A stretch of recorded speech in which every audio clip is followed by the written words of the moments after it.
सोचिए, एक दिन आप आँख खोलते हैं और पाते हैं इस धरती पर आपकी जुबान समझने वाला कोई नहीं बचा।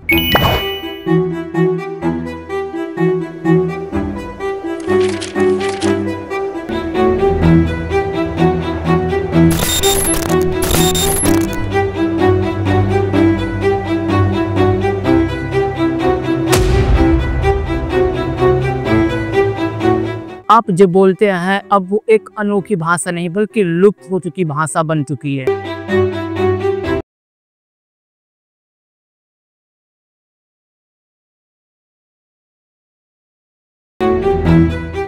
और आप अकेले ही इस दुनिया से चले जाते हैं तो क्या सिर्फ एक इंसान मरता है? नहीं, मरती है पूरी एक संस्कृति, पूरी एक सभ्यता और वो आवाज जिसे अब कोई दोहरा भी नहीं सकता।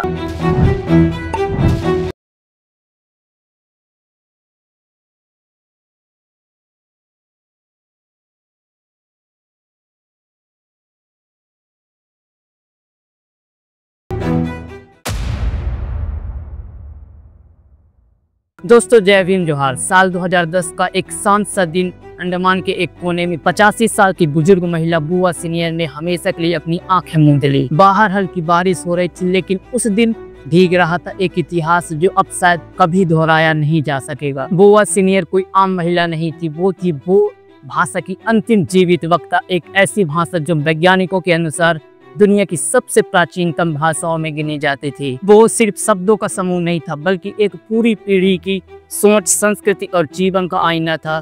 करीब 70,000 साल पहले अफ्रीका से आए कुछ आदिवासी समुदाय समुद्र पार करके अंडमान के द्वीपों पर बसे थे। वो उन्हीं की जुबान थी, पीढ़ियों से चली आ रही, बिना किसी लिपि के, सिर्फ बोलचाल में जिंदा। लेकिन जैसे जैसे आधुनिकता जंगलों में घुसी और विकास की आंधी ने परंपराओं को उड़ा दिया, वो भाषा बोलने वाले लोग या तो खत्म हो गए या किसी और भाषा में भूलते चले गए। और बुआ सीनियर बस वो देखती रही, अपने भाई बहनों को खोते हुए, अपने बच्चों को दूसरी भाषा में बोलते हुए और अपने जीवन की आखिरी घड़ियों में एक ऐसी खामोशी ओढ़े हुए जिसे अब कोई तोड़ नहीं सकता। जवाहरलाल नेहरू विश्वविद्यालय के प्रोफेसर अनिवा आबी ने इसे भाषा विज्ञान के लिए एक अपूर्णीय क्षति बताया। क्योंकि वो भाषा कोई साधारण भाषा नहीं थी, इसे पाषाण युग से चली आ रही भाषाओं का अवशेष माना जाता था। यानी ये भाषा हमें हजारों साल पुरानी मानव सभ्यता से जोड़ती थी। बुआ के जाने के साथ इस भाषा की गुत्थी एक सिरा हमेशा के लिए खो गया। दोस्तों, ये कोई इक्का दुक्का मामला नहीं है। यूनेस्को की 2009 की रिपोर्ट के मुताबिक दुनिया के करीब 6000 भाषाओं में से पिछले 75 सालों में 200 भाषाएं पूरी तरह खत्म हो चुकी है। और चौंकाने वाली बात, 2500 भाषाएं खतरे में है, जिनमें से 196 भाषाएं भारत की है और इनमें ज्यादातर आदिवासी भाषाएं हैं। भारत में 61 की जनगणना में 650 भाषाएं दर्ज की गई थी, लेकिन 2001 की जनगणना तक इनमें 40% भाषाएं गायब हो चुकी थी। यानी 40 साल में हमने अपनी संस्कृति धरोहर का एक बड़ा हिस्सा खो दिया। लेकिन सवाल तो ये है कि आखिर ये भाषाएं क्यों खत्म हो रही है।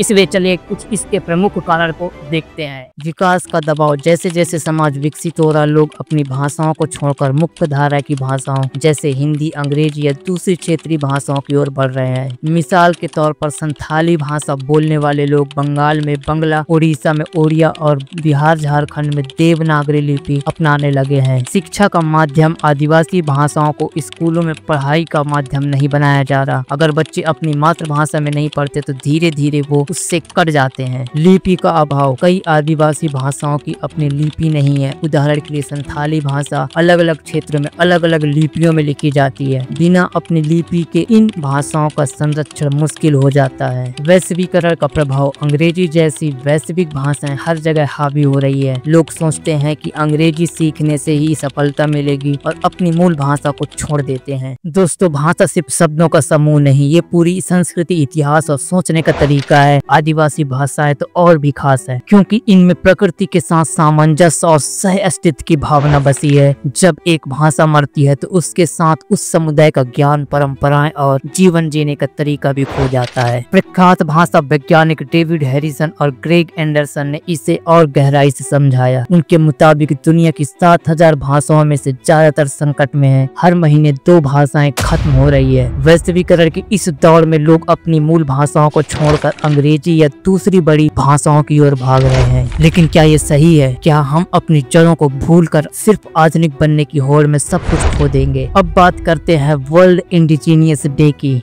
जो इन भाषाओं और संस्कृतियों को बचाने की दिशा में एक बड़ा कदम है। ये दिन हर साल 9 अगस्त को मनाया जाता है, लेकिन ये शुरू हुआ कब और क्यों, चलिए इसे समझते हैं। विश्व आदिवासी दिवस की शुरुआत संयुक्त राष्ट्र यूएन ने की थी 23 दिसंबर 1994 को। यूएन जनरल असेंबली ने रेजोल्यूशन 49/214 के तहत फैसला लिया कि हर साल 9 अगस्त को विश्व आदिवासी दिवस मनाया जाएगा। इस तारीख को इसलिए चुना गया क्योंकि 1982 में इसी दिन UN working group on indigenous populations की पहली बैठक हुई थी। ये ग्रुप आदिवासी समुदायों के अधिकारों, पर्यावरण, शिक्षा और स्वास्थ्य जैसे मुद्दों पर काम करता है। 1994 में शुरू हुआ ये दिन पहले अंतर्राष्ट्रीय दशक ऑफ वर्ल्ड्स इंडिजिनस पीपुल्स 1995 से 2004 का हिस्सा था। फिर 2004 में यूएन ने दूसरा दशक 2005 से 2015 घोषित किया, जिसका थीम था अ decade for action and dignity. आज ये दिन दुनिया भर में आदिवासी समुदायों की सांस्कृतिक विविधता, उनके योगदान और उनकी चुनौतियों को उजागर करता है। विश्व आदिवासी दिवस का मकसद है अधिकारों की रक्षा, आदिवासी समुदायों की भूमि, संस्कृति और आत्मनिर्णय के अधिकारों को बढ़ावा देना, जागरूकता फैलाना, दुनिया को बताना कि आदिवासी समुदाय जो वैश्विक आबादी का सिर्फ 6% है, फिर भी 80% जैव विविधता की रक्षा करते हैं। सांस्कृतिक संरक्षण करना, उनकी भाषाओं, परंपराओं और ज्ञान को बचाना जो प्रकृति के साथ उनके गहरे रिश्ते को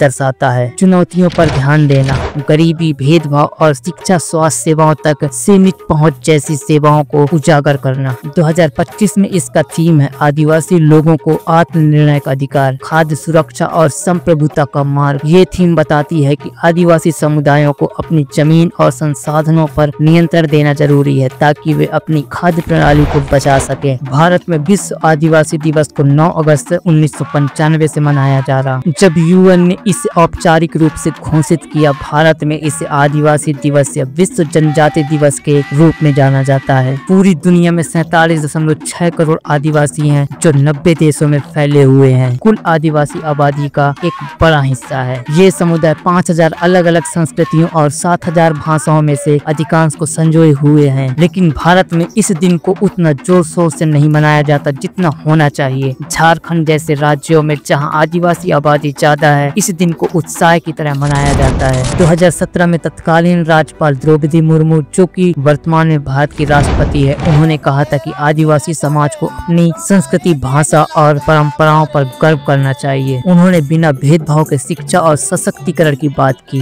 भारत में विश्व आदिवासी दिवस को बड़े पैमाने पर प्रचारित करने में देरी की कई वजह हैं। औपनिवेशिक मानसिकता, ब्रिटिश काल में आदिवासी समुदायों को मुख्य धारा से अलग थलग रखा गया। आज भी कई लोग आदिवासियों को पिछड़ा मानते हैं, जिससे उनकी संस्कृति और भाषा को बढ़ावा देने में कमी रही। नीतिगत कमियां, भारत में आदिवासी भाषाओं को शिक्षा का माध्यम बनाने या उनकी लिपि विकसित करने की दिशा में ठोस कदम नहीं उठाए गए। मुख्य धारा का दबाव, हिंदी और अंग्रेजी जैसी भाषाओं के दबदबे ने आदिवासी भाषाओं को हाशिए पर धकेल दिया। 2011 की जनगणना में मध्य प्रदेश और छत्तीसगढ़ के आदिवासियों ने शिकायत की थी कि उन्हें हिंदी और हिंदू लिखने के लिए मजबूर किया गया, जिससे उनकी अस्मिता दब गई। जागरूकता की कमी, शहरी भारत में आदिवासी संस्कृति और उनके योगदान के बारे में बहुत कम लोग जानते हैं। सरकार और समाज दोनों को इस दिशा में और काम करने की जरूरत है। चलिए कुछ आंकड़ों पर नजर डालते हैं। 1961 भारत में 650 भाषाएं दर्ज की गई। 2001 40% भाषाएं विलुप्त हो चुकी थी। 2009 यूनेस्को दुनिया की 6000 भाषाओं में से 200 खत्म, 2500 खतरे में। भारत 1996 भाषाएं खतरे में, ज्यादातर आदिवासी। वैश्विक आबादी में आदिवासी सिर्फ 6% है, लेकिन 15% सबसे करीब लोग इन्हीं में से हैं। ये आंकड़े सिर्फ नंबर नहीं है, ये बताते हैं कि हम अपनी सांस्कृतिक धरोहर को कितनी तेजी से खो रहे हैं। और ये सिर्फ भारत की बात नहीं है। विलियम एच जैकबसन के अध्ययन के मुताबिक कैलिफोर्निया में 100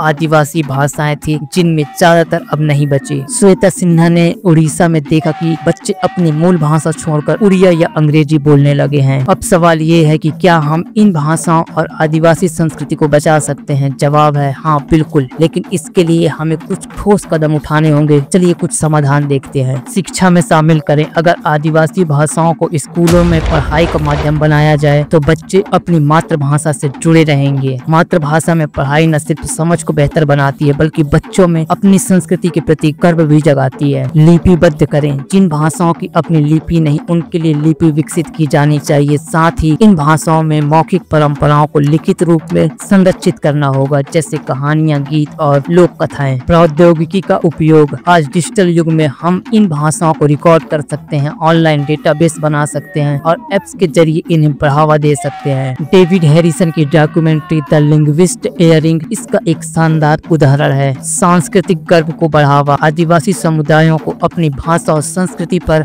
गर्व करने के लिए प्रोत्साहित करना होगा। अगर वे अपनी भाषा को पुराने जमाने की चीज समझकर छोड़ देंगे तो इसे बचाना मुश्किल होगा। विश्व आदिवासी दिवस का प्रचार, इस दिन को स्कूलों, कॉलेजों और बड़े समुदायों में बड़े पैमाने पर मनाना चाहिए। इससे लोग आदिवासी संस्कृति के महत्व को समझेंगे। भारत में इसे और जोर शोर से मनाने की जरूरत है, खासकर उन राज्यों में जहां आदिवासी आबादी कम है। दोस्तों, प्रभु जोशी ने सही कहा कि शब्द की मौत एक इंसान की मौत की जैसी है। भाषा सिर्फ संवाद का साधन नहीं बल्कि एक पूरी मानसिकता, दृष्टिकोण और संस्कृति का प्रतीक है। जब बुआ सीनियर गई तो उनके साथ सिर्फ वो भाषा नहीं गई बल्कि अंडमान के उस समुदाय का इतिहास, उनकी कहानियां और प्रकृति से उनका रिश्ता भी खो गया। विश्व आदिवासी दिवस हमें याद दिलाता है कि ये समुदाय सिर्फ अतीत का हिस्सा नहीं, ये आज भी हमारे बीच है और उनकी संस्कृति, भाषाएं और ज्ञान हमारी साझा विरासत का हिस्सा है। टी.एस. इलियट जैसे कवि पुराने शब्दों को अपनी कविताओं में जिंदा करते थे। हमें भी यही करना होगा। हमें अपनी भाषाओं को संग्रहालयों में बंद पांडुलिपियों की तरह नहीं बल्कि जीवंत परंपराओं की तरह बचाना होगा। दोस्तों, वैश्वीकरण जरूरी है, अंग्रेजी सीखना गलत नहीं, लेकिन क्या इसके लिए हमें अपनी भाषाएं, अपनी जड़ें छोड़ देनी चाहिए? डेविड हैरिसन कहते हैं कि अपनी मूल भाषा के साथ नई भाषा सीखने में कोई बाधा नहीं। हम द्विभाषी हो सकते हैं। हम अपनी संस्कृति को बचाते हुए भी आधुनिक बन सकते हैं। भारत में आदिवासी भाषाएं जैसे संथाली, गोंडी, मुंडा सिर्फ बोलियां नहीं, ये एक पूरी जीवन शैली है। इनमें जोहार जैसे शब्द जो बिहार, झारखंड से लेकर राजस्थान, मध्य प्रदेश, छत्तीसगढ़ तक गूंजते हैं। ये शब्द हमें एकजुट करते हैं। तो दोस्तों, सवाल ये है कि क्या हम अपने सांस्कृतिक धरोहर को यूं ही खोने देंगे या फिर हम कुछ करेंगे? विश्व आदिवासी दिवस हमें एक मौका देता है कि हम आदिवासी समुदायों की आवाज को बुलंद करें। हमें चाहिए कि आदिवासी भाषाओं को स्कूलों में पढ़ाएं, इनकी कहानियों को और गीतों को रिकॉर्ड करें, लोगों को अपनी भाषा और संस्कृति पर गर्व करना सिखाएं। 9 अगस्त को पूरे उत्साह के साथ मनाएं ताकि